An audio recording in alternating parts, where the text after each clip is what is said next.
Hi hello welcome back to JDK kitchen. இன்றைக்கி ரொம்பவே சூப்பரான வேர்கடலை தோசை எப்படி பண்ணலான்னு பார்க்கலாம். நான் அதுக்கு 2 கப்பு இட்லி அரிசி எடுத்திருக்கேன்.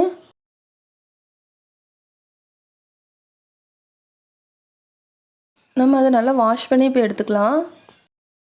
நான் 2 கப் அரிசிக்கு 1 கப்பு வேர்கடலை எடுத்திருக்கேன்.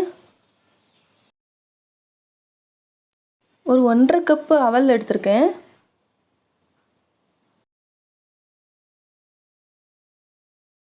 தேவையான அளவு தண்ணி ஊற்றி ஒரு 4லேருந்து 5 மணி நேரம் நல்லா ஊற வச்சுக்கோங்க.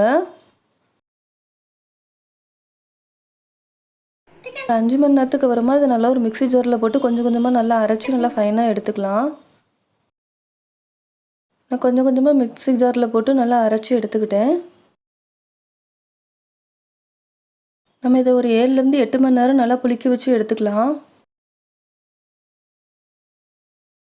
நம்ம 8 மணி நேரத்துக்கு அப்புறமா அந்த மாவை நல்லா மிக்ஸ் பண்ணிவிட்டு நம்மளுக்கு எவ்வளோ மாவு தேவையோ அவ்வளோ மட்டும் எடுத்துகிட்டு மிச்சத்தை ஃப்ரிட்ஜில் வச்சு நம்ம ஸ்டோர் பண்ணி யூஸ் பண்ணிக்கலாம். தேவையான அளவு உப்பு மட்டும் நான் ஆட் பண்ணிக்கிறேன். தேவையான அளவு தண்ணி ஆட் பண்ணி நம்மளுக்கு தோசை ஊற்றி நம்ம எடுத்துக்கலாம். அந்த தோசைக்கு ஆயில் எதுவும் சேர்க்காம தான் செய்ய போகிறேன். வெங்காயம் மட்டும் கட் பண்ணி வச்சுருந்தேன், அதை மட்டும் மேலே லைட்டாக அப்ளை பண்ணிவிட்டு தோசை ஊற்றி எடுத்துட்டேன். நீங்கள் உங்கள் விரும்புகிற ஷேப்புக்கு ஊற்றி எடுத்துக்கலாம். பெரிய தோசையாக கூட ஊற்றி எடுத்துக்கலாம், நல்லா சாஃப்டாக கூட. வந்ததுக்கப்புறமா நான் திருப்பி போட்டுக்கிறேன். நம்ம இந்த மாதிரியும் ஊற்றி எடுத்துக்கலாம். சூப்பரான அந்த தோசையை நீங்களும் ட்ரை பண்ணி பாருங்கள். இது கூட இன்றைக்கி தக்காளி புதினா சட்னி வச்சுருக்கேன். வெங்காய சட்னி, கார சட்னி, எந்த சட்னி வச்சு சாப்பிட்டாலும் ரொம்ப டேஸ்ட்டாக இருக்கும். நீங்கள் பண்ணி பாருங்கள். சப்ஸ்கிரைப் பண்ணிக்கோங்க. தேங்க்யூ.